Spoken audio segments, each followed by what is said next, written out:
আবার ছেড়ে দিবে, আবার আঘাত করবে, আবার ছেড়ে দিবে, আবার আঘাত করবে। এইভাবে কষ্ট দেওয়া হবে। কষ্ট দিবে বাংলা জানি কেন তোমাকে কষ্ট দেওয়া হবে? দুনিয়ার জমির তুমি আল্লাহর বিধান মানো নাই, আল্লাহর হুকুম মানো নাই, আল্লাহর কথা মতো তোমার জীবনটাকে চালাইছো না, নামাজ পড়ছো না, রোজা রাখছো না, হজ করছো না, যাকাত দিছো না, পর্দা থাকছো না, সুদ খাইছো, ঘুষ খাইছো, ব্যবহারটা চলছো। এই জন্য তোমার কষ্ট দেওয়া হবে। ওই কষ্ট থেকে তোমার কোনো বাঁচার উপায় নাই। বাংলারে মৃত্যুর সময় যখন গনি আসবে রে বাংলা, সেই সময় কিন্তু তওবা করলে কাজ হইব না।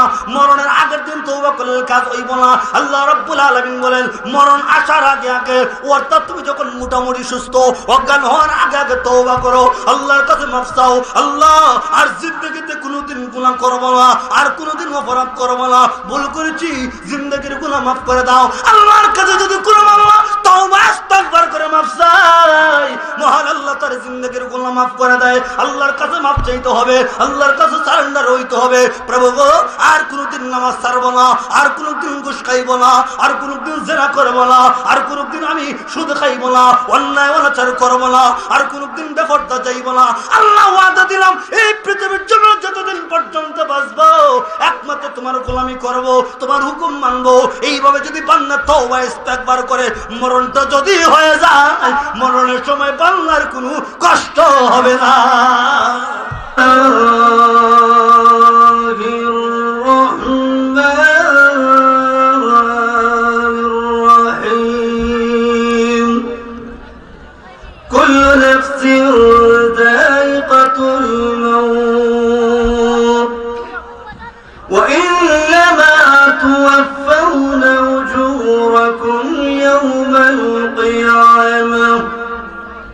فمن زحزح عن النار وأدخل الجنة فقد فاز وما الحياة الدنيا إلا متاع الغرور صدق الله العظيم وصدق رسوله النبي الكريم ونحن على ذلك من الشاهدين والشاكرين والحمد لله رب العالمين সবাই মহব্বতে শহীদ দুরূদ শরীফ পড়ি।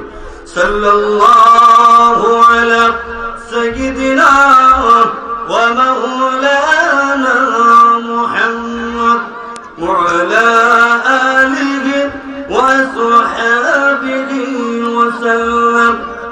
সাল্লাল্লাহু আলা সাইয়্যিদিনা ওয়া মাওলানা মুহাম্মদ ওয়া আলা আলিহি وأصحابه وسلم بلغ العلا بكماله كشف الدجى بجماله حسنت جميع خصاله صلوا عليه وآله لا إله إلا الله لا إله إلا الله لا إله إلا الله لا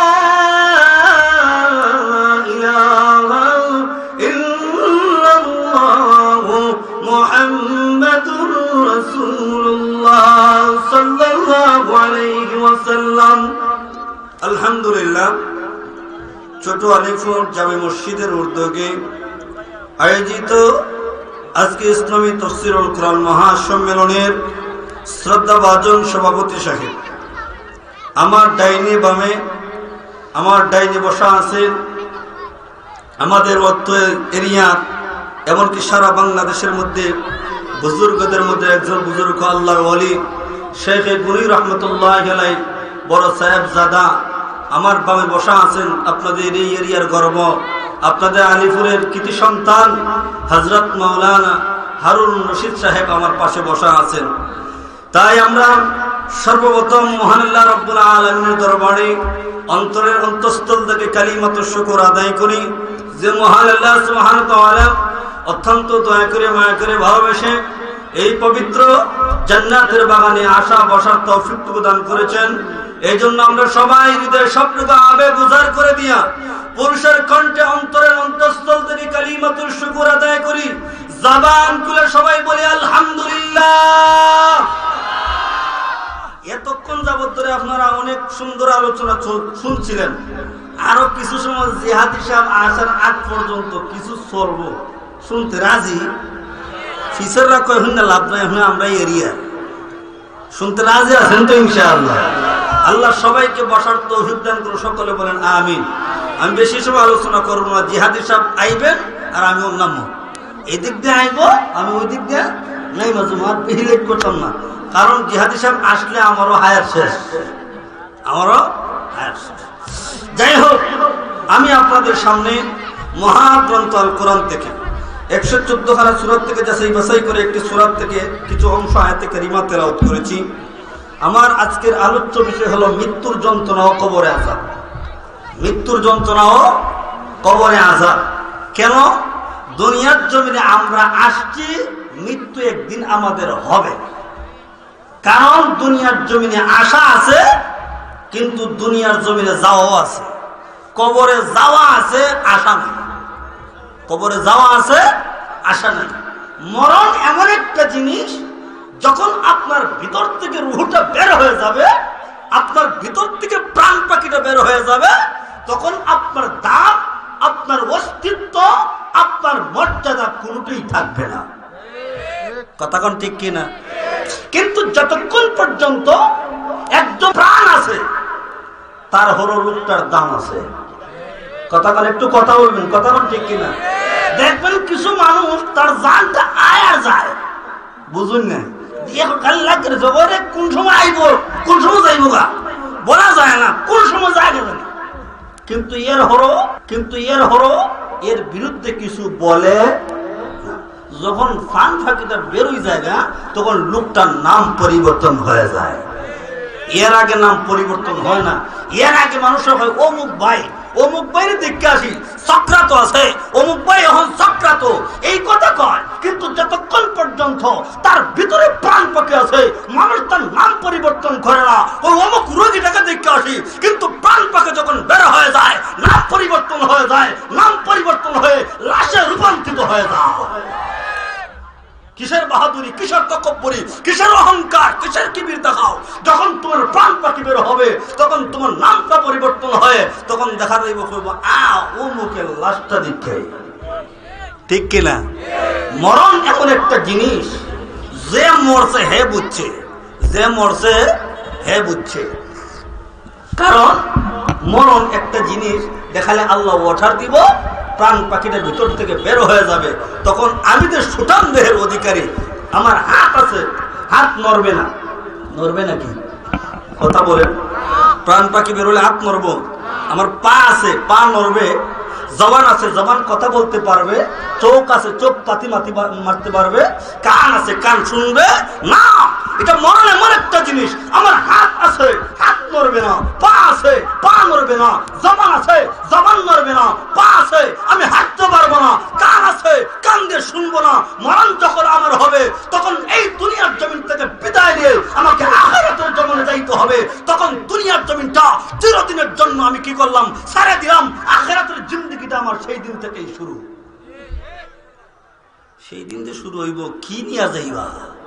কারণ আল্লাহ পৃথিবীর জমিনে মানুষ সৃষ্টি করেছেন একমাত্র কিসের জন্য?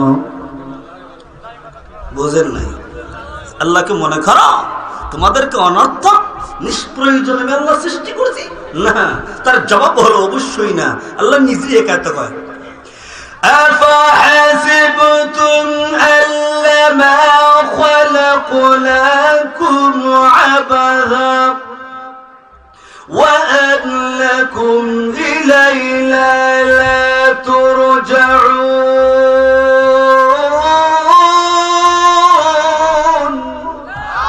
আল্লাহ বলেন, তোমরা কি মনে করো তোমাদেরকে অনর্থক নিষ্প্রয়োজনে কারণ ছাড়া আবাস এমনিতেই আমি আল্লাহ বানাইছি? তার জবাব হলো অবশ্যই। কেন বানাইছে? আল্লাহ রাখায়ত وما خلقت الجن والإنس إلا ليعبدون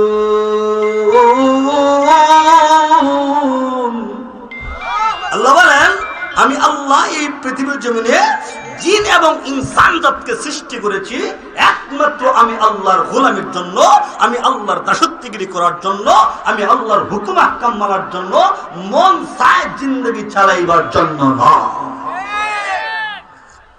এখন কিন্তু আমরা মন চাই জিন্দগি চালাই, মনে যেটা চাই এটাই করি, হোক হালাল হোক হালাল হোক হারাম। হারামটারে এখন হালাল মাইনে চলে, হারামটারে এখন হালাল করে না। এর কারণ তার ভিতরে মরণের টেনশন নাই, মরণের চিন্তা নাই। সাকরাতের সময় যে কষ্ট, হ্যাঁ মৃত্যুর যন্ত্রণা যে কত কষ্ট আমি আগে আলোচনা করব। মৃত্যুর যন্ত্রণা কত কষ্ট তা বুঝতে পারবেন। এর হলে আলোচনা করব কবরে আযাব। মৃত্যুর হরই কবর, মৃত্যুর হরে কবর না, মরণের আগে কবর ঠামা লাগব। গল্লাতে করে কবর কথা কোন ঠিক কিনা? আল্লাহ রাব্বুল আলামিন ডাক দেন, রাত পৃথিবীর জমিনের মানুষগুলো, আমি আল্লাহ রাব্বুল আলামিন এই পৃথিবীর জমিনে তোমাদেরকে সৃষ্টি করেছি একমাত্র আমি আল্লাহর গোলামির জন্য, আমি আল্লাহ রাব্বুল আলামিনের দাসত্বগিরি করার জন্য। আমি আল্লাহ তোমাদেরকে সৃষ্টি করেছি। এই দুনিয়ার জমিনে আমি আল্লাহর গোলামি করলে কি করলে না, এর হিসাব কিন্তু আমি আল্লাহর কাছে দিতে হবে। আমি আল্লাহ তোমাকে যেই দিন পৃথিবীর জমিন থেকে নিয়ে আসবো, সেই দিন তুমি বুঝবা যে দুনিয়ার জমিনে তুমি কেন আমি আল্লাহর গোলামি করলা না। তুমি মনে করেছো এই দুনিয়ার জমিনটা চিরকালে থাকার জায়গা? না না না, পৃথিবীর জমিনটা চিরকালের জন্য থাকার জায়গা না। এই দুনিয়ার জমিনে অল্প সময়ের জন্য মেহমানদারি করার জন্য আসছো, তোমার আসল বাড়ি কিন্তু তোমাকে যাইতে হবে। কিছুক্ষণ আগে আশরাফ হিসাব কিন্তু এখানে ছিল, এখন কিন্তু নাই। কথা কন না? ওনার একটা আসল ঠিকানা আছে না? আপনারা কইয়া বললেও তো গজল একটা গাইতে পারছো, কারণ ওনার যে টাইম আছে আমি টাইম অনুযায়ী যাইব, এখন থাকবো না। আজরাইল যেদিন আমার মরণের টাইম আইব, এক সেকেন্ড এদিকে করতো না এদিকে করতো না, রূহ কবজ করে লাইব, তখন দুনিয়ার জমিনে বেটাগিরি দেখাইয়া তাহার জায়গা না। তবে যদি আমার আমল ভালো হয়, নেক আমল হয়, মৃত্যুর সময় যে মৃত্যুর যন্ত্রণা, মৃত্যুর সময় যে মৃত্যুর কষ্ট, এটা কাহিরটার হইব, বেনামাজিটার হইব, সুদকুরটার হইব, ঘুষখোরটার হইব, জিনাকারীটার হইব। মুমিন মৃত্যুর যন্ত্রণা টার পাবে না। কারণ আল্লাহওয়ালা যারা আল্লাহর প্রেমে পাগল, এরা কিন্তু মরণের সময় মরণের কষ্টটার হয় না। কিন্তু যেটা বেনামাজি আছে, যেটা বেহর্দা আছে, যেটা আল্লাহর বিধান মানে না, হেউই কিন্তু মৃত্যুর সময় মৃত্যুর যন্ত্রণা তার হয়। তাই আসুন মৃত্যুর যন্ত্রণা যে কত কষ্ট, মৃত্যুর যন্ত্রণা যে কত ভয়াবহ, আসুন তার সম্পর্কে আলোচনা করি। মৃত্যুর যন্ত্রণা জায়গায় আগে আমরা যে আজরাইল আপনার রূহ কবজ করবো, আজরাইলকে আগে একটু চিনালাই, চিনতে রাজিনি? যে আজরাইল আপনার রূহ কবজ করবো, আজরাইলকে একটু চিনাই, এর পরে বুঝবেন যে আজরাইল আপনার রূহ কবজ করার সময় কত কষ্ট, কত যন্ত্রণা দিয়ে আপনার রূহ কবজ করে। এবার আসুন আজরাইলকে একটু চিনাই। আল্লাহ নবী বিশ্বনবী রাহমাতুল লিল আলামিন বলেন, আমি যখন মেরাজে গেলাম, সঙ্গে আর অপর সব ফেরেশতা আছে, সঙ্গে আমার জিবরাইল আলাইহিস সালাম আসে।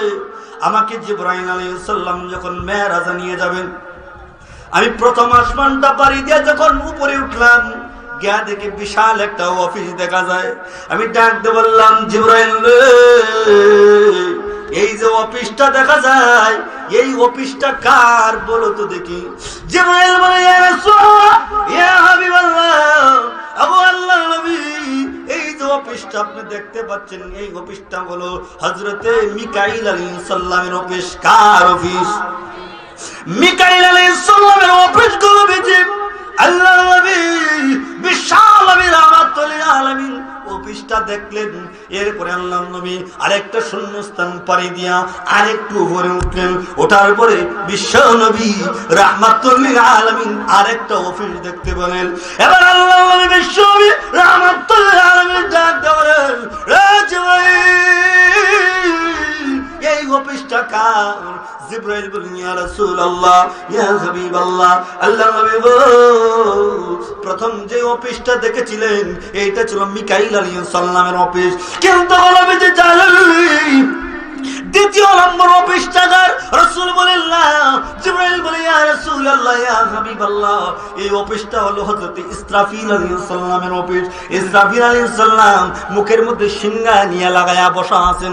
কখন জানি আমার আল্লাহ ওঠার দেয়, সাথে সাথে ইসরাফিল আলাইহিস সালাম সিংহায় ফু দিবেন। তামাম দুনিয়ার জমিন কিন্তু শেষ থাকবো, আসমান থাকবো, জমিন থাকবো, চন্দ্র সূর্য গ্রহ নক্ষত্র থাকবো। আল্লাহ বলেন একমাত্র থাকবো আমি আল্লাহ। আর জোরে কুল্লু মান আলাইহা ফান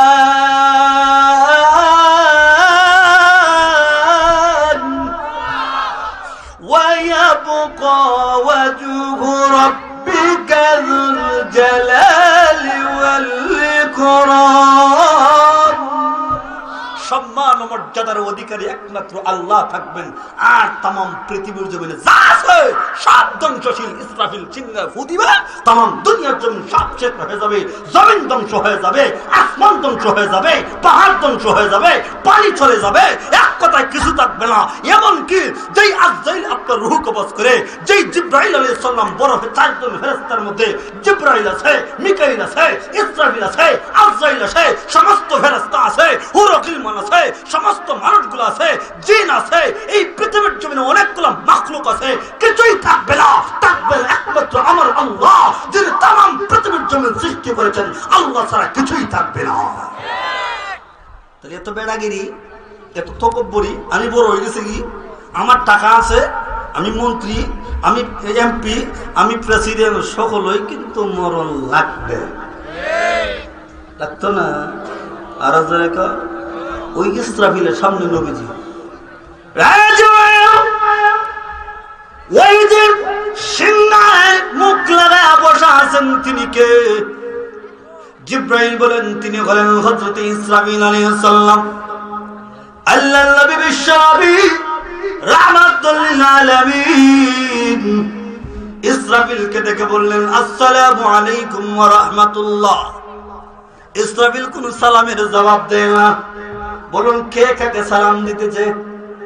বিশ্ব নবী রাহমাতুল লিল আলামিন ইসরাফিলকে সালামের জবাব দেয়। ইসরাফিল তো কোনো আলাপ দেয় না। আমার নবী বলেন আসসালামু আলাইকুম। ইসরাফিল কোন সালামের জবাব দেয় না, মুখ থেকে সিংহ সরায় না। আল্লাহর নবী বুঝতে পারছেন ইসরাফিল কেন সালামের জবাব দেয় না। এই জন্য দেয় না, মুখ থেকে যদি সিংহা সরায় তাহলে একটু সময় দূরত্ব হইব কিনা। এই মুহূর্তে যদি আল্লাহ ডাক দেন ইসরাফিল সিংহায় ফু দাও, আমার আল্লাহর হুকুম যে লঙ্ঘন হবে, এই জন্য ইসরাফিল শুনেও সালামের জবাব দেয় না। এবার আল্লাহর নবী ডাক দেয়া বলেন, রে ইসরাফিল, বুঝতে পেরেছি তুমি কেন সালামের জবাব দাও না। ইসরাফিল রে, বন্ধু বন্ধুর বাড়ি দাওয়াত দিয়া কিন্তু সিংহায় ফু দেওয়ার জন্য বলবে না। এই কথা বলার সাথে সাথে হযরত ইসরাফিল আলাইহিস সালাম মুখ থেকে সিংহাটা সরায় বললেন, আসসালাতু আসসালামু আলাইকা ইয়া রাসূলুল্লাহ ইয়া হাবিবাল্লাহ। ওগো নবীজি, প্রথমত আমার বিয়াদবি মাফ করবেন। আল্লাহ নবী গো, আপনি প্রথম সালাম দিয়েছেন তাও শুনেছি, দ্বিতীয়বারও সালাম দিয়েছেন তাও শুনেছি, কিন্তু নবীজি জানাননি কেন আমি সালামের জবাব দিলাম না। আল্লাহ নবী গো, এই জন্য সালামের জবাব দিলাম না। এই মুহূর্তে যদি আমি সালামের জবাব দিতে যাই, আল্লাহ যদি ডাক দেওয়া, ও তোমার ইসরাফিল সিংহায় ফু দাও, আমার আল্লাহর হুকুমটা যে আমি পালন করতে পারবো না, এই জন্য আমি সালামের জবাবটা দেয় নাই। আল্লাহ নবী বিশ্ব নবী রাহমাতুল লিল আলামিন ইসরাফিলের সঙ্গে কথাবার্তা বললেন। কথাবার্তা শেষ করার পরে আল্লাহ নবী বলেন, আর চলো সামনের দিকে চলো। আল্লাহ নবী বলেন, আমাকে জিবরাইল আরেকটা শূন্যস্থান পাড়ি দিয়ে আরেকটা উপরে উঠলো, গিয়ে দেখলাম আরেকটা বিশাল অফিস দেখা যায়। সুবহানাল্লাহ কো আল্লাহ নবী ডাক দেন ও জিবরাইল এই অফিস দেখলাম দ্বিতীয় নম্বর ইসরাফিলের অফিস দেখলাম তৃতীয় নম্বর যে অফিসটা দেখা যায় এটা কার জিবরাইল বলেন নবী গো এই অফিসটা হলো আমি স্বয়ং জিবরাইলের এবার আল্লাহ নবী বলেন আরেকটা শূন্যস্থান করে দিয়া আমি আরেকটু উপরে উঠলাম আরেকটু উপরে উঠার পরে বিশাল একটা অফিস দেখলাম ডাক দিয়ে বললাম ও জিবরাইল এই অফিসটা কার জিবরাইল বলেন ইয়া রাসূলুল্লাহ ইয়া রাসূলুল্লাহ ইয়া হাবিবাল্লাহ ও নবীজি প্রথম মিকাইলের অফিস দেখেছিলেন দ্বিতীয় ইসরাফিলের অফিস দেখেছিলেন তৃতীয় আমার অফিস দেখেছিলেন গো নবীজি কিন্তু নবীজি জানেন চতুর্থ নম্বরের অফিসটা কার নবীজি বলেন না তখন জিবরাইল বলেন নবীজি বাবার সামনে সন্তানের রূহ কবজকারী সমস্ত সাত কর্তনকারী মায়ের সামনে সন্তানের রূহ কবজকারী স্ত্রীর সামনে স্বামীর রূহ কবজকারী বন্ধুর সামনে বন্ধুর রূহ কবজকারী মালাকুল মউত আজরাইল আলাইহিস সালামের অফিস নবীজি বলেন আমি জিবরাইল আমাকে এই অফিসের ভিতরে ঢুকাইল আমি ঢুকার পরে ভালো করে বুঝবেন খালি বেড়াগিরি দেখান তকব্বরি হিংসা রিয়া দেখান ভালো করে একটু আজরাইলের পরিচয়টা যাই না নাম এর ঘরে যেতে পারেন সুদ খাইয়েন ঘুষ খাইয়েন জোয়া খাইলেন নাফরমানি করেন বেহরদাস হইলেন তবে দুর্মুজের দিয়াটা একটু চিন্তা করে রাখেন দুর্মুজের দিয়া নি আরে বাপরে বাপ ছাত্র জমানা যখন আমরা হুজুরে মারতো একটা বাড়ি দিলাম না হুজুর আর করতাম না কিন্তু মোটামুটি একটু দুঃখ পাইছি কিন্তু একটু কারণ এটা যদি না দেখায় আরো দিন কথা কোন ঠিক আরো দিত না ই সামান্য বাদাম সহ্য করা যায় না তো কবর যে দুর্মুজুর দিয়া শুরু করবো সেটা সহ্য করা যাবে না এবার জিবরাইল আলাইহিস সালাম বলেন আমি নবীকে নিয়ে যখন গেলাম বিশাল অফিস দেখলাম দেখার পরে এবার ভিতরে ঢুকলাম রাসূল বলেন উম্মতারা শোনো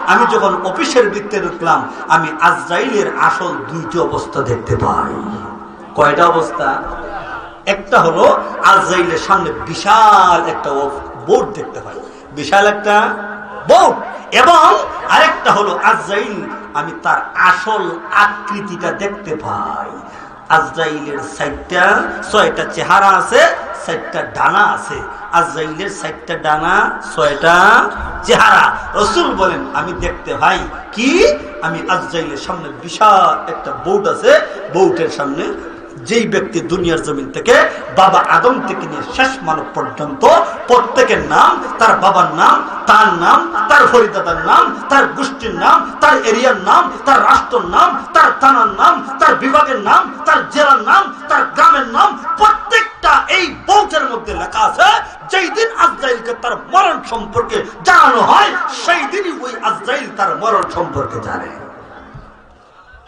আজরাইল কিন্তু আগে জানে না আপনার মরণ সম্পর্কে এখন আজরাইল জানে না যখন লোকটা 40 হয়ে যায় তখন আজরাইল আপনার মরণ সম্পর্কে জানে কেন স্বয়ং আল্লাহ তাকে জানা দেন তখন আজরাইল বুঝতার বাকি নাকি নাই লোকটা 40 হয়ে গেছে 40 দিনের মাথায় তার রূহ কবজ করতে হবে তখন আজরাইল জানে কেমনে এটাও বুঝার দরকার আজরাইল জানে না তো জানে কেমনে আজরাইলকে জানায় দেওয়া হয় কেমনে জানায় দেওয়া হয় আপনি মনে করছেন আলিপুর মাহফিল আইসুন এমনি আইসুন না আপনার সঙ্গে ফেরেশতা খাদেম লাগানো আছে সুবহানাল্লাহ কইতেন না আপনার সঙ্গে ফেরেশতা আছে আপনার দুনো কাঁধে ফেরেশতা আছে শ্বাসের জন্য ফেরেশতা আছে পানির জন্য ফেরেশতা আছে খাবারের জন্য ফেরেশতা আছে সলাহের জন্য ফেরেশতা আছে এক কথায় বাটি আপনার সামনে যখন কদম পালান তখন আপনাকে হেফাজতের জন্য ফেরেশতা আল্লাহ নিয়োজিত করে রাখছেন প্রত্যেকটা ফেরেশতা 24টি ঘন্টাকে আপনার পাহারা দেয় রাখতেছে মনে করি এমনি বেড়াগিরি দেখা ছিল এমনি বেড়াগিরি না প্রত্যেকটা ফেরেশতা আপনাকে খাদেম হিসেবে রাখছেন আল্লাহ ফেরেশতার মাধ্যমে আমরা বেড়াগিরি দেখাই যখন ফেরেশতা যাইব গা তখন কিন্তু উল্টা পাল্টা একটু ঘটে না তখন জিবরাইল আলাইহিস সালাম বলেন নবী গো এই যে বোর্ডটা আছে বোর্ডের মধ্যে প্রত্যেকের নাম আছে এবং কি আজরাইল কত বড় রাসূল একটা एग्जांपल দেয় কি एग्जांपल আল্লাহ রাসূল বলেন রে আমার উম্মতরা শোনো আজরাইল কত বড় শোনো ভালো করে আজরাইল আলাইহিস সালামের एग्जांपल দিয়ে আল্লাহর নবী বলেন तमाम পৃথিবীর জমিনে আল্লাহ যত পানি সৃষ্টি করেছে নদীর পানি সাগরের পানি পাতালের পানি টিউবওয়েলের পানি পুকুরের পানি এক কথায় মানে সমস্ত পানিকে একত্রিত করে যদি আজরাইলের মাথায় ঢেলে দেওয়া হয় 1 ইঞ্চি পানিও জমিনে পড়বে না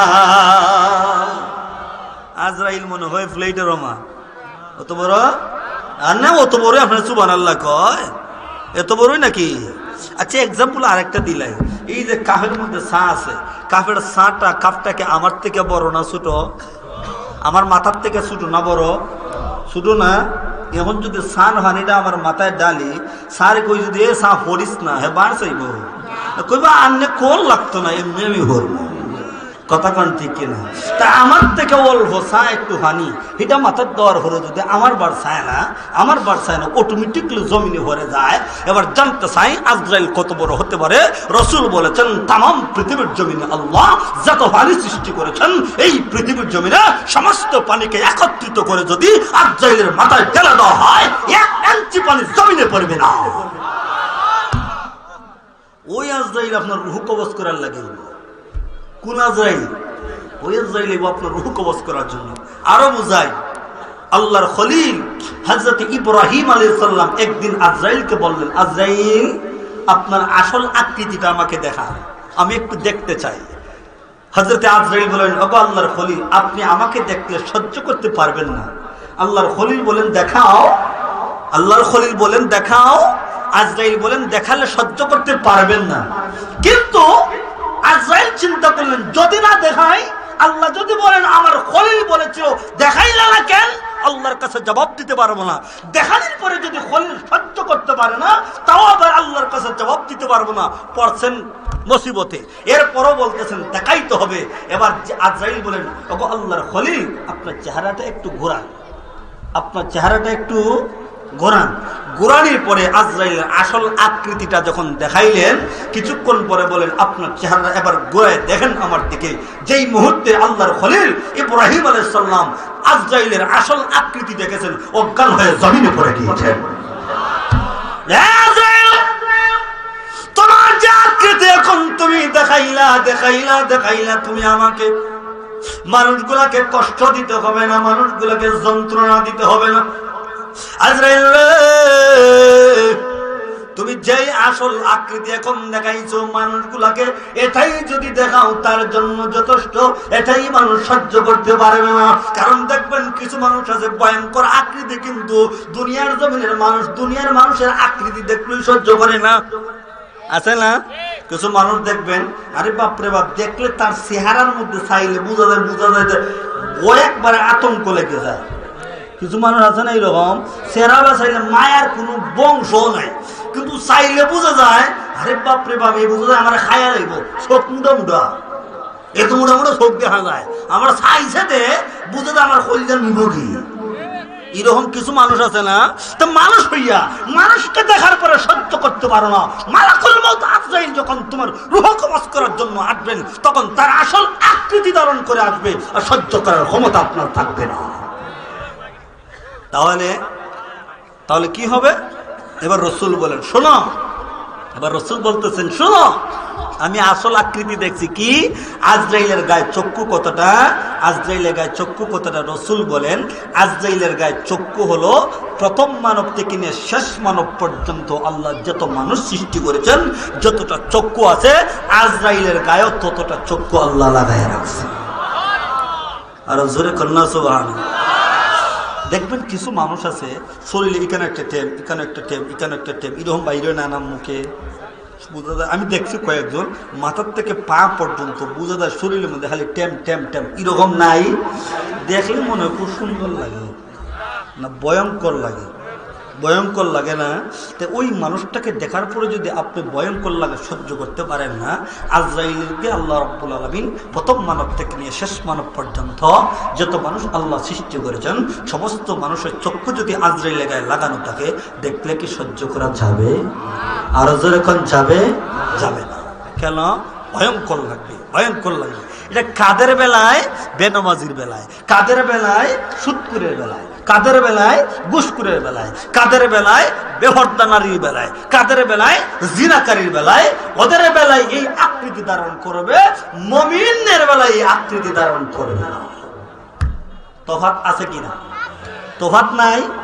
মুমিনের বেলায় একটা, মুমিনের বেলায় একটা, কাফির বেনামাজি বদকারের বেলায় আরেকটা। তাই আজরাইল সম্পর্কে সংক্ষেপে বুঝলেন কিনা আজরাইল কেমন? ওই আজরাইল আপনার রূহ কবজ করার জন্য আসবে। তা আজরাইল তো মরণ সম্পর্কে জানে না, জানে কখন? আজরাইল তো জানে না, তাহলে জানে কখন? আজরাইলকে জানিয়ে দেওয়া হয়। কিভাবে? শ্বাসের ফেরেশতা গিয়ে ডাকতে বলে, আজরাইল পৃথিবীর জমিনে শ্বাসের অভাব নাই, কিন্তু আজরাইল জানলি ওই যে অমুক নাম অমুক ব্যক্তি, তার নামে কোনো শ্বাস আমি পাই না। আজরাইল লোকটার নামে কোনো শ্বাস পাই না। তখন আজরাইল বুঝতে আর বাকি থাকে না, লোকটার মরণের টাইম আইসা গেছে। খাবারের ফেরেশতা গিয়ে বলো, আজরাইল পৃথিবীর জমিনে খাবারের অভাব নাই, কিন্তু লোকটার নামে যে খাবার, খাবার তলাশ করে পাই না, লোকটার নামে কোনো খাবার পাই না। ও আজরাইল, দুনিয়ার জমিনে কত খাবার আছে গো, কিন্তু লোকটার নামে কোনো খাবার তো আমি পাই না।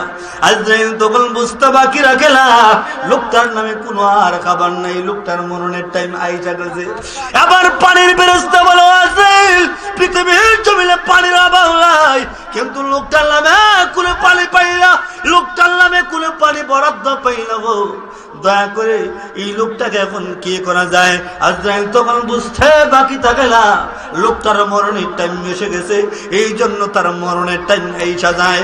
এইভাবে খাবারের ফেরেশতা বললো, শ্বাসের ফেরেশতা বললো, পানির ফেরেশতা বললো, এইভাবে তার এক একজন ফেরেশতা গিয়া অক্সিজেনের ফেরেশতা তার কাছে গিয়া বলবে, আজরাইল পৃথিবীর জমিনে অক্সিজেনের অভাব নাই, কিন্তু লোকটার নামে কোনো অক্সিজেন পাই না। তখন আজরাইল আর বুঝতে বাকি থাকে না, লোকটার মরণের টাইম আইসা গেছে, আর বেশি দিন বাকি নাই, লোকটাকে বরণ দিতে হবে। যদি লোকটা ইমানদার হয়, তার নামের চতুর্দিক দিয়া, তার নামের চতুর্দিক দিয়া লোকটা যদি ইমানদার হয়, পরহেজগার হয়, মুত্তাকি হয়, আল্লাহওয়ালা হয়, নামের চতুর্দিক দিয়া নূরের বাতি জ্বলবে। আর যদি লোকটা বদকার হয়, লোকটা যদি বেঈমান হয়, লোকটা যদি বেনামাজি হয়, নামের চতুর্দিক দিয়া কালো চিহ্ন উঠবে। যদি নূরের চিহ্ন উঠে, নূরের বাতি জ্বলমল করে, তখন আজরাইল আর বুঝতে বাকি রাখে না, লোকটাকে আহলান সাহলান জানাইয়া, লোকটাকে আহলান সাহলান জানাইয়া, মারহাবা মারহাবা জানাইয়া, আতরের গোলাপ দিয়া, তাকে আতর সুগন্ধি দিয়া, তাকে আহলান সাহলান জানাইয়া রূহ কবজ করতে হবে। আর লোকটা যদি বেঈমান বেনামাজি বদকার হয়, তখন আজরাইল আর বুঝতে বাকি থাকে না, তার নামে চতুর্দিক দিয়ে কালো চিহ্ন উঠে গেছে, লোকটাকে কষ্ট যন্ত্রণা দিয়ে তার রূহ কবজ করতে হবে। তাই আজরাইল আলাইহিস সালাম ওই লোকটার মরণ দেওয়ার জন্য তখন তিনি খবর পেয়ে গেলেন, লোকটাকে মরণ দেওয়ার জন্য, লোকটার মরণ হবে কোথায় জানায় দেওয়া হয়, যেই জায়গার মধ্যে আল্লাহ মরণ লিখে রাখছে। যদি এমন একজন মানুষ আছে লন্ডনে থাকে, তার মরণ, লন্ডনে থাকে, তার মরণটা আল্লাহ বাংলাদেশে রাখছে, আল্লাহ রাব্বুল আলামিন তার মরণটা বাংলাদেশের মধ্যে আনবেন। লোকটা আসার কোনো কথা না, লোকটা বাংলাদেশে আসার কোনো কথা না। হঠাৎ করে দেখা যায় না জানাই ওই কিছু মানুষ আয় কিনা, আর আজরে কাল না আয় কিনা, এর পরে দেখা যায় হঠাৎ করে আইছে, আওয়ার ভোরের দিন মরে গেছে। কি আসেনি? আছে না? বুঝতে হবে লোকটার মরণ বাংলাদেশে লেখা। লোকটার মরণ কোথায় লেখা? বাংলাদেশে লেখা।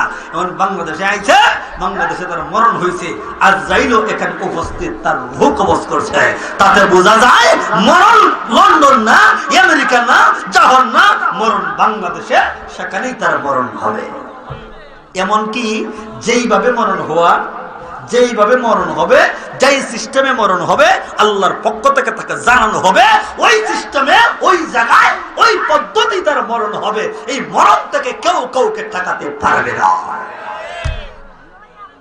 বলুন তো দেখি, আজরাইল যখন আপনার রূহ কবজ করার জন্য আসবে, টাইম দিব, টাইম দিব এক সেকেন্ডের, এক সেকেন্ডের না, যেই টাইমের মরণ এই টাইমও দিব, এক বাদশাহ আছিল, খুব জুলুম করত, অত্যাচার করত। একদিন ভ্রমণ করার জন্য বাড়িছে, তার চাকর নকরকে নিয়ে যখন বের হইল, তখন বের হওয়ার সাথে সাথে তার ঘর থেকে বের হতে না হতোই কিছুদূর গেল। কিছুদূর যাওয়ার পরেই ময়লাযুক্ত কাহর একজন লোক বাদশার সামনে হাজির। বলুন তো দেখি, বাদশার সামনে যদি ময়লাযুক্ত একটা লোক দাঁড়ায়, বাদশা কি মনে হয় তারা সালাম দিব না রাগ করব? কথা বুঝেন নাই? রাগ করবো না? তখন বাদশা রাগ করে, এই তুই কেনা, আমার সেনাবাহিনী কই, আমার রক্ষক কই, আমার সামনে এই ময়লা কাপড়যুক্ত লোক কেমনে আসলো, একটা বড় সাহস হইল কই? লোকটা কইতেছে, তখন তার যে খাদিম কুদারা আছে হেরা কয়, আমরা দেখি না, উনি দেখে করতে কে? আমরা দেখি না, আমরা দেখি না, আমরা বাদশার মনে হয় মাথা খারাপ হয়ে গেছে, আমরা দেখি না, বাদশা দেখে ব্যবহারটা কি? লোকটা কানাকানি কইতে চায়, স্যার আপনার সঙ্গে একটা জরুরি দরকার আছে, এখন না, পরবর্তীতে, এখন আমার সময় নাই, এখন আমার সময় নাই, আমার এখন তোকে টাইম দিতে পারবো না। না দিতেই হইব, না দিতাম না। বলুন তো দেখি, বাদশার কাছে ফকিরের কোনো দাম আছে? কইবা আমার সামনে যাইতাম, ফকরাম আসছে নবীগঞ্জ, এখন তোর টাইম দিতে পারতাম না, ঘর থেকে বাইরে গেছি, যা বিদায় করে দিব। এখন নাসুর বান্দা সার হই না, আর তার সেনাবাহিনীরা কই কই বাদশায় তো চিল্লায়, আমরা দেখি দেখিও না, মনে হয় বাদশার মাথা খারাপ হয়ে গেছি নাকি তা। এরপরে বাদশাকে বলতেছেন, আপনি শুনতেই হবে। শুনতাম? হ্যাঁ। তখন লাগামো ধরছে, ধরার খানাকানি কয়, বল। স্যার আমি হলাম মালাকুল মউত আজরাইল। আর জোরে কয়, কি লাগে এইসব? স্যার এই মুহূর্তে আপনার রুহ কবজ করো। এমনি চোখ ডান্ডা হয়েছে, আমাকে 10টা মিনিট টাইম দাও, সময় আমি আমার ঘরের মধ্যে গিয়ে সমস্ত কাজকর্ম হিসাবটা মিলাই আসি। আজরাইল হয়, কিছুক্ষণ আগে না হইলে আমার টাইম নাই, এখন আপনাকে টাইম দেওয়া যাবে না, আমাকে অর্ডার হয়েছে এক ট্যাং ঘুরায় আরেক ট্যাং জমিনে, এমত অবস্থায় আপনার রুহ কবজ করবো, একটা সেকেন্ড দেওয়া হবে না। রুহ কবজ করছে, দপাস করে মাটিতে পড়ে গেছে। বলুন তো দেখি, বাদশা বাঁচতে পারছে? এখান থেকে যে আপনারা সবাই বাড়িতে যাইতে পারেন, গ্যারান্টি আছে? গ্যারান্টি আছে? নামাজের কথা বললে হয়, সাহেব ভাই নামাজ পড়তাম, টাইম নেই, কাজে কর্মের লাগে নামাজ পড়তে পারি না। আমি বলতে চাই, তুমি তো নামাজ কাজে কর্মের জন্য নামাজ পড়তে পারো না, তুমি কাও, তুমি তোমার সন্তানকে খাওয়ার জন্য, তোমার বাবাকে খাওয়ানোর জন্য, তোমার স্ত্রীকে খাওয়ানোর জন্য, তোমার সন্তানগুলোর মুখে হাত তোলার জন্য চাকরিতে তোমার সময় আছে, কিন্তু একত্ববাদী খোদা আল্লাহর সামনে তোমাকে সাজদা দেওয়ার জন্য মুয়াজ্জিন সাহেব নারা তাকবীর আল্লাহু আকবারের আওয়াজ দিয়ে তোমাকে আহ্বান করতেছে, তুমি কও চাই নাই, তোমার মতন নিমক হারাম দুনিয়ার জমিনে না।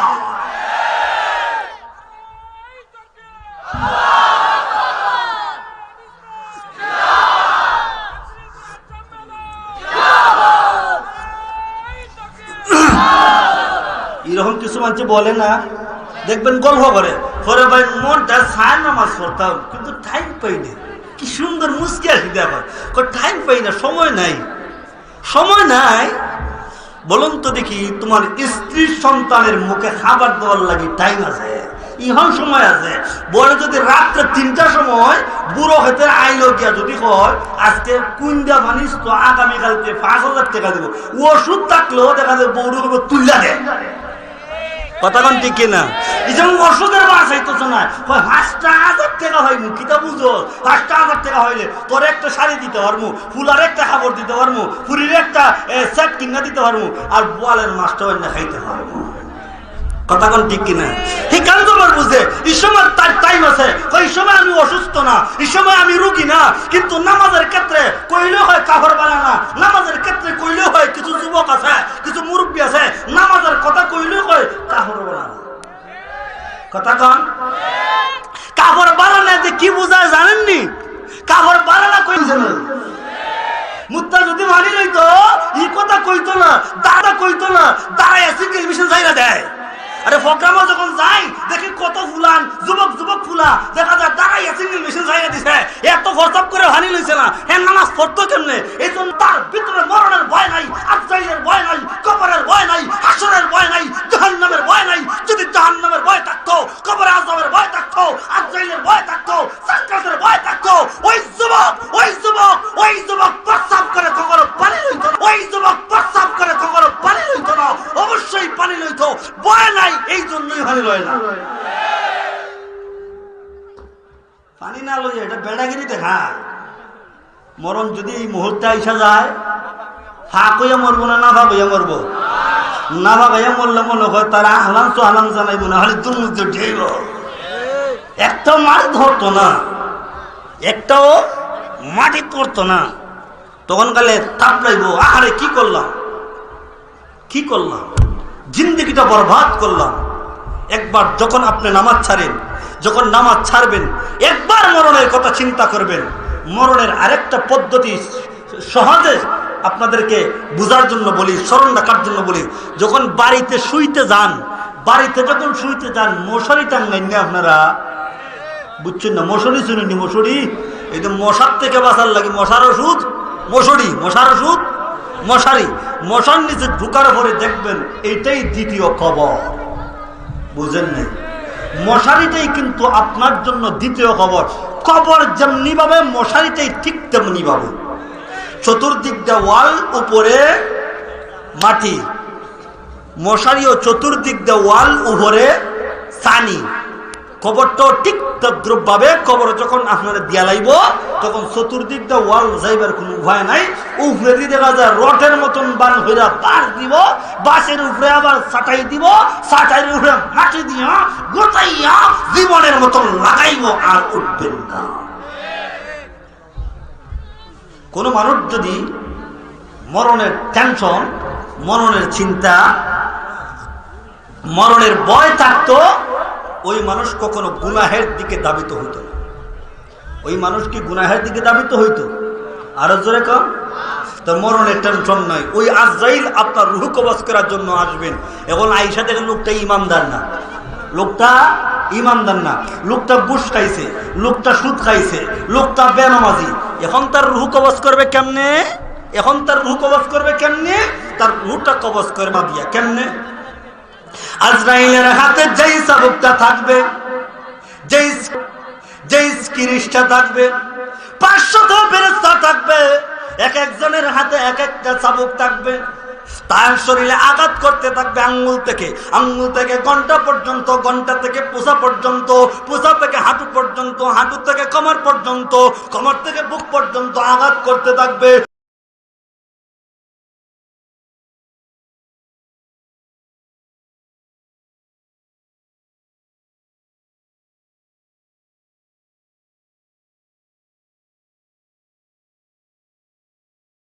আবার ছেড়ে দিবে, আবার আঘাত করবে, আবার ছেড়ে দিবে, আবার আঘাত করবে। এইভাবে কষ্ট দেওয়া হবে। কষ্ট দিবে না জানি কেন তোমাকে কষ্ট দেওয়া হবে? দুনিয়ার জমির তুমি আল্লাহর বিধান মানো নাই, আল্লাহর হুকুম মানো নাই, আল্লাহর কথা মতো তোমার জীবনটাকে চালাইছো না, নামাজ পড়ছো না, রোজা রাখছো না, হজ করছো না, যাকাত দিছো না, পর্দা থাকছো না, সুদ খাইছো, ঘুষ খাইছো, ব্যবহারটা চলছো। এই জন্য তোমার কষ্ট দেওয়া হবে। ওই কষ্ট থেকে তোমার কোনো বাঁচার উপায় নাই। মৃত্যুর সময় যখন গনি আসবে রে বান্দা, সেই সময় কিন্তু তওবা করলে কাজ হইব না। মরণের আগের দিন তওবা করলে কাজ হইব না। আল্লাহ রাব্বুল আলামিন বলেন, মরণ আসার আগে আগে, অর্থাৎ তুমি যখন মোটামুটি সুস্থ, অজ্ঞান হওয়ার আগে আগে তওবা করো, আল্লাহর কাছে মাফ চাও। আল্লাহ, আর জিন্দেগিতে কোনোদিন গুনাহ করব না, আর কোনোদিন অপরাধ করব না, ভুল করেছি, জিন্দেগির গুনাহ মাফ করে দাও। আল্লাহর কাছে যদি কোনো মামলা তওবা ইস্তিগফার করে মাফ চাই, মহান আল্লাহ তার জিন্দেগির গুনাহ মাফ করে দেয়। আল্লাহর কাছে মাফ চাইতে হবে, আল্লাহর কাছে সারেন্ডার হইতে হবে। প্রভু গো, আর কোনোদিন নামাজ ছাড়ব না, আর কোনোদিন ঘুষ খাইব না, আর কোনোদিন জেনা করব না, আর কোনোদিন আমি সুদ খাইব না, অন্যায় অনাচার করব না, আর কোনোদিন বেপরদা যাইব না। আল্লাহ ওয়াদা দিলাম, এই পৃথিবীর জন্য যতদিন পর্যন্ত বাঁচবো একমাত্র তোমার গোলামি করব, তোমার হুকুম মানব। এইভাবে যদি বান্দা তওবা ইস্তিগফার করে মরণটা যদি হয়ে যায়, মরণের সময় বান্দার কোনো কষ্ট হবে না।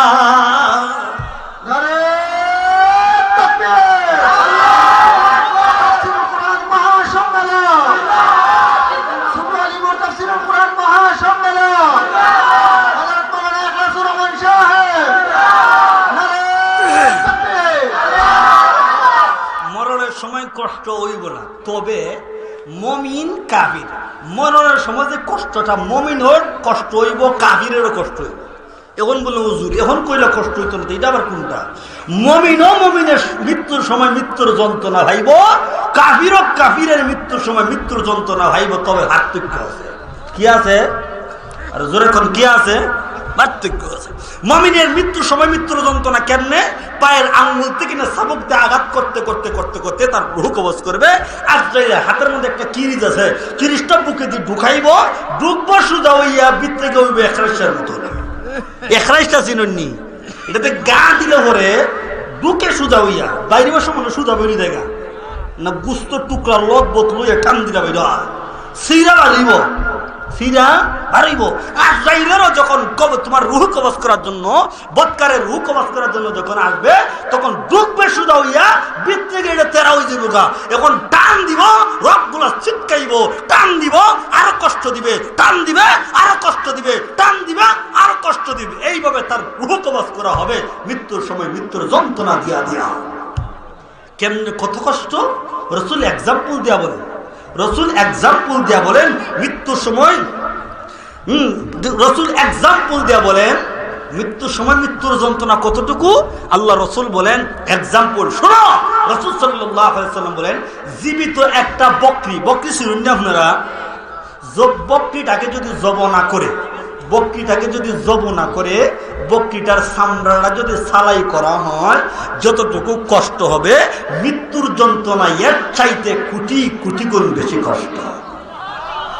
ছাগল তো এটা আপনারা বুঝতেন না, আমরা যে উদাহরণ দিলাই, মনে করেন আমাদের একটা মানুষকে মরণ না দিয়া, ভালো একটা মানুষকে উবাত্রাইকা তাকে চাক্কু দিয়া তার শরীরের চামড়া চালাইলে হরে যতটুকু কষ্ট হইব, এটা যে চালাইতেছে, যারা চালাইতেছে হে সারা আপনি বুঝতে না, কিন্তু দেখলে হরে ঠিক হয়ে আপনি বুঝতে পারবা যে কত কষ্ট হইতেছে।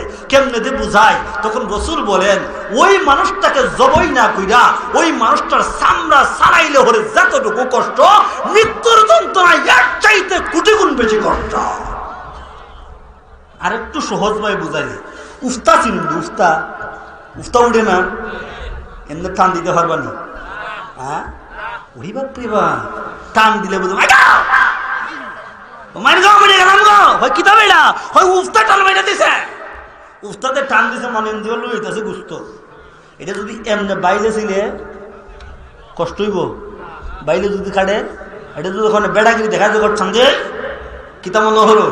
আরে যত বড় ক্ষমতা বানো না লাগি, যখন গুস্ত লইয়া যখন উফতাটা উঠে টান দিয়া দেখুন না, মজা লাগে। কেমন মজা লাগে না সাদা লাগে? তোমার সাধারণ একটা উফতা, এই উফতারা যদি তুমি সহ্য করতে পারো না, তোমার উফতা সহ্য করার ক্ষমতা তোমার নাই, তাহলে তোমার এই উফতা সহ্য করার ক্ষমতা না থাকলে কোন যুক্তিতে তুমি নামাজ ছাড়ো? আল্লাহ বলেন, ও বান্দা কেমনি কিভাবে তোমরা নামাজটাকে ছেড়ে দাও? মরণের চিন্তা, মরণের ভয়, এটা হইতে দিব না। মরণের চিন্তা, মরণের ভয় নাই, মরণের টেনশন, মরণের চিন্তা যদি কার অন্তরে থাকতো, ওই মানুষটা কখনো গুনাহের দিকে দাবিত হইতো হইতো। আর হুজুর এখন তাই আজকের থেকে কি ওয়াদা করতে পারবেন না হুজুর যতদিন পর্যন্ত বাঁচবো আজ থেকে কোনো দিন নামাজ ছাড়বো, আজ থেকে কোনো দিন রোজা ছাড়বো, ঘুষ খাইব, সুদ খাইব? সুদ খাওয়ার ফাটিটা মনে কম, হ্যাঁ না 100 ভাগের মধ্যে 99 ভাগ। আরে বাপরে বাপ, সুদ খাইবার লাগে মানুষ যে গরম, সুদের বাজার এটা ঠান্ডা না গরম?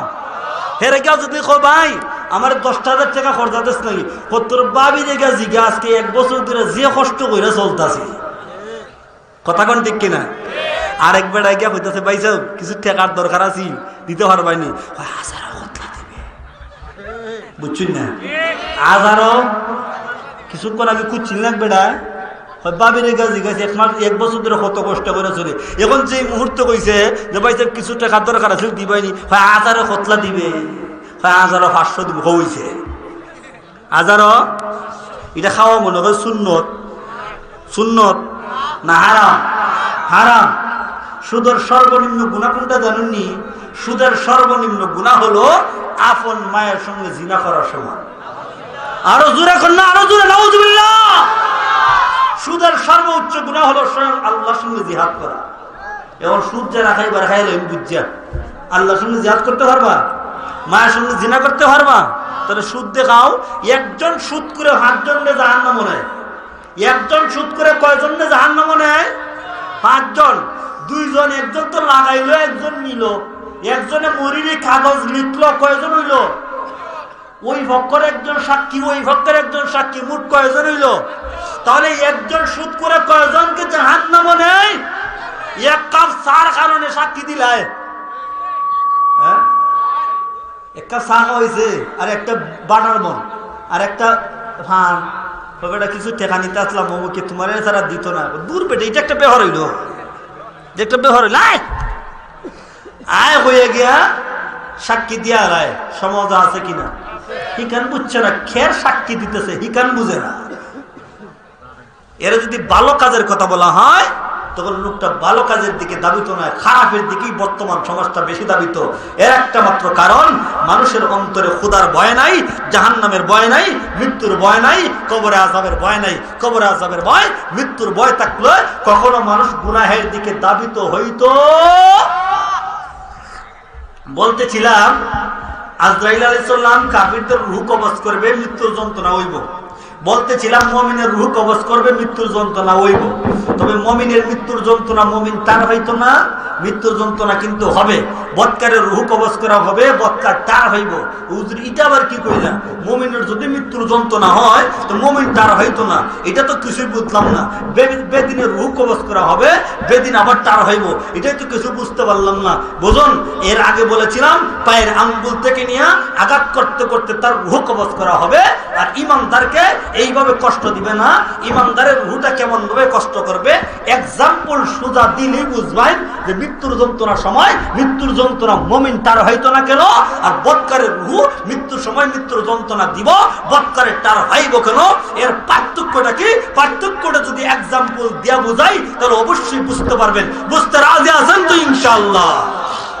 এবার আসুন পার্থক্যটা কি। মনে করেন একজন লোক অপারেশন হইতো, যে কোনো একজন লোকের অপারেশন, হয়তো হার্টের অপারেশন, হয়তো পেটের অপারেশন, আছে কিনা আমি জানতে চাই। অপারেশন যে হয়, কষ্ট হয়নি? কষ্ট হয়নি? লোকে টার হয়নি? টার হয়। আরে টার হইলে তো ডাক্তারের লাত মেরে 12টা বাজায়, একটা লাত দিব, ডাক্তার মাগো আমি নাই। ডাক্তার থাকবো তো কষ্ট হইতাছে, লোকটার কষ্ট হইতাছে না? হইতে যায়। যার অপারেশন করা হয় আরো সোজা বই। বর্তমানে আমাদের সমাজের মধ্যে সিজারের অবস্থা কম না বেশি? বর্তমানে এটা ডিজিটাল। কিটাল? এটা কিটাল, ডিজিটাল। এই জন্য সিজারও ডিজিটাল। সিজারও কম না বেশি? কেল্লাগি বেশি হয়ে জানেননি? এর কারণটা কই? কারণটা হইল বর্তমানে যখন বেডির বিয়া হয়, বিয়া হওয়ার 1 মাস বা 2 মাস পরে খালি ডাক্তার দূরে,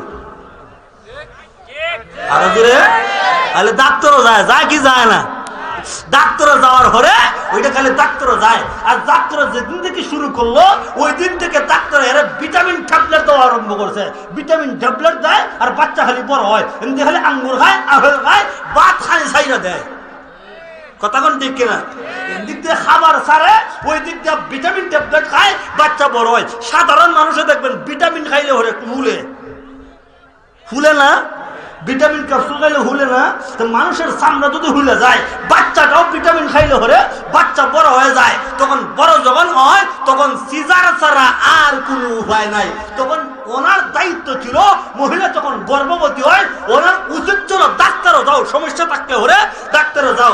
ওনার উচিত ছিল বেশি বেশি করে ভাত খাইতো। কিতা খাইতো? ভাত। ভাত খাইলে ওই কি বাচ্চারা আটাইয়া রাখে, বাচ্চারে সিফাইয়া রাখে, বাচ্চা বড় হয় না, বাচ্চা ছুটু থাকে। আর আমরা মা বোন লইল গিয়া সিজারের টাইম হয়েছে, সিজার কইলে নাও, যেটা আছে বরাতো কিন্তু দেখে আজ যদি বাঙ্গে আগের মতন হইব, আগের মতন হইব, ফেটটা কাটিলে রেখে আগের মতন নয়। কিছুদিন ভরে ভরে ফেটে ডাক দেয় না, কলস লইতে পারে না। এখন কলস লওয়া যাইতো না গো, ভয় কাল লাগি, ও সিজার হয়েছে। কলস উঠতে পারে না, উঁচার থেকে নিচে যেতে পারে না, নিচের থেকে উঠতে পারে না, উঠলেও ভাই শিলার মধ্যে ব্যথা করে। বলুন তো থেকে 12 ভেটটা কাটছে, এটা যেতই জোড়া লাগুক এরপরও ব্যথা লাগার সম্ভাবনা আছে কিনা? আরো কিছুদিন পরে দেখা যায় সেফটি ধরে লাগে, গা ওই জায়গা ওই কি হয় না। এটা কেন নিজেরটা নিজে আনলাম।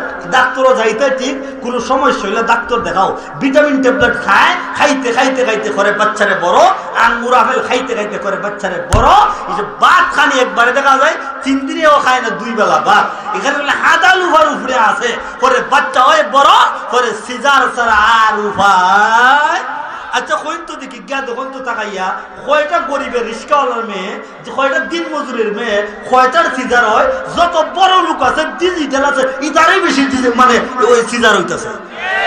যেটা আমার বলার লক্ষ্য উদ্দেশ্য আছে, বলুন তো দেখি সিজার যে তার ভাই কিনা?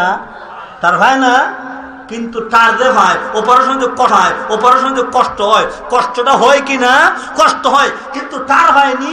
তার হয়নি কেন? তার পায় না কেন? ভালো করে বুঝবেন। ওই মহিলাকে যখন সিজার করা হবে বা কোনো মানুষকে যখন অপারেশন করা হবে, তখন ওই লোকটাকে অপারেশন করার সময়, ওই মহিলাটাকে সিজার করার সময় ওই মহিলার শরীরের মধ্যে একটা মেডিসিন দেওয়া হয়। মেডিসিন দেওয়ার পরে ওই মহিলার সমস্ত শরীরটা, ওই মহিলার সমস্ত বডিটা বেসব হয়ে যায়। এখন যদি মহিলার হাত কেটে ফেলে, মহিলার পা কেটে ফেলে, মহিলার শরীরের অঙ্গ প্রত্যঙ্গ কেটে ফেলে, মহিলা মোটেই টের পাবে না। তার ভাইবো, তার ভাইবো কেন? তাকে একটা মেডিসিন দেওয়া হয়, মেডিসিনের কারণে মহিলা বেসত হয়ে গিয়েছে, সমস্ত বডি কাটলেও মহিলা তার পাবে না। আল্লাহ ইমানদারের মৃত্যুর সময় একটা মেডিসিন দেয়। কি দেয়? আর জোরে কান, মেডিসিনটা কি? আল্লাহ ডাক দিয়ে বলে, ও আজরাইল, আমার মুমিন বান্দাকে আমি আল্লাহর পক্ষ থেকে সালাম পৌঁছে দাও। আর আস্তে করে বাড়িতে দেওয়া কইবা, সালামুন কওলাম মির রাব্বির রহিম।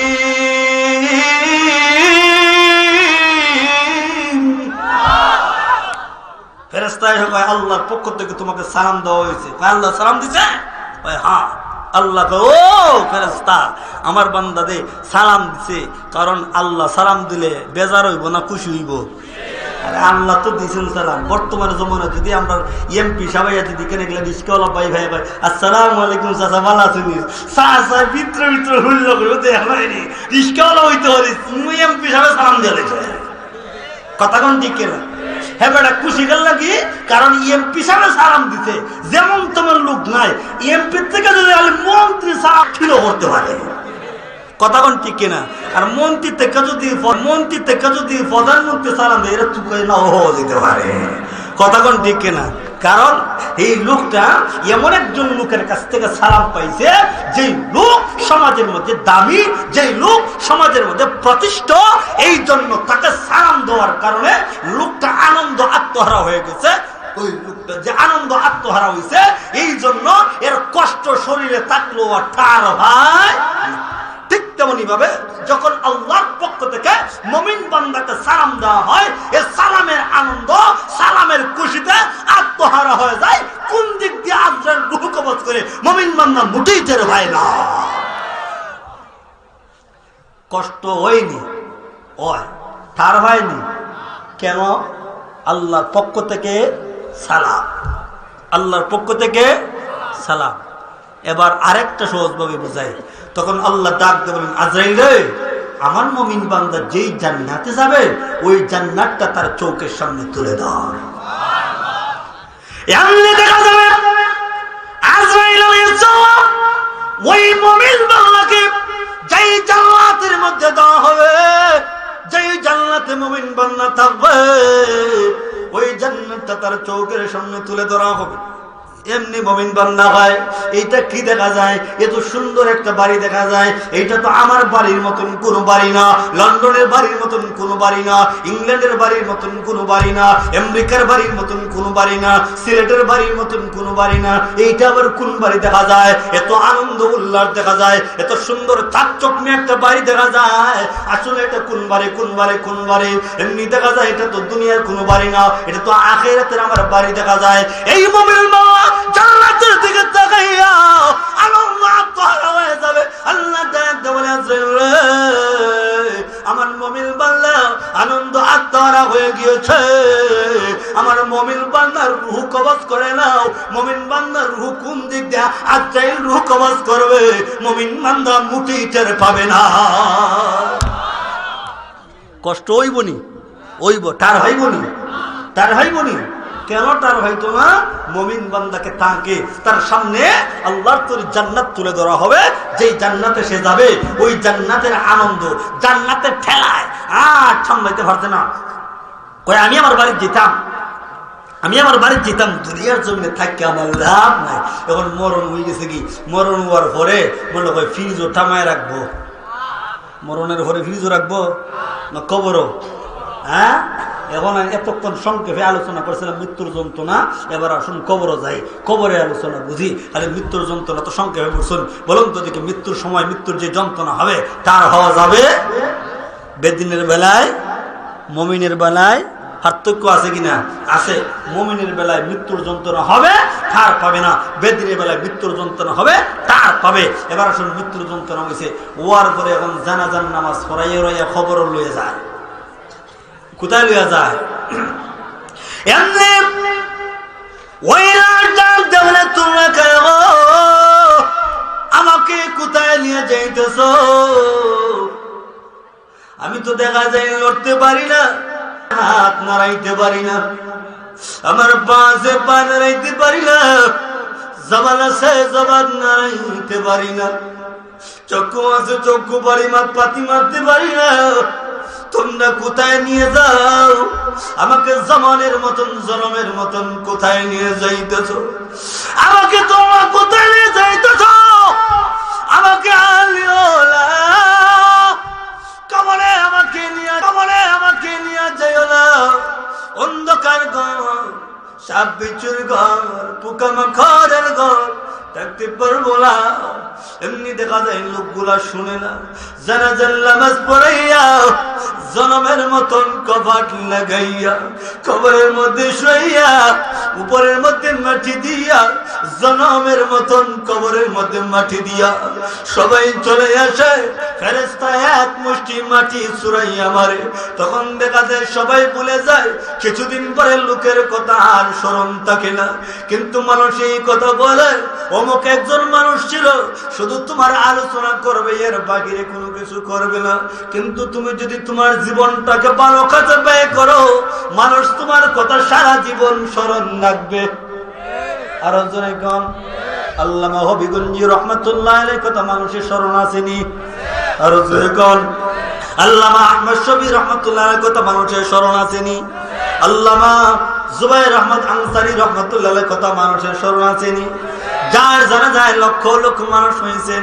এই জন্য কবি বলেন, এমন জীবন তুমি করে গঠন, মরিলে হাসিবে তুমি কাঁদিবে ভুবন। এমন জীবন করো না গঠন, মরিলে কাঁদিবে তুমি হাসিবে ভুবন।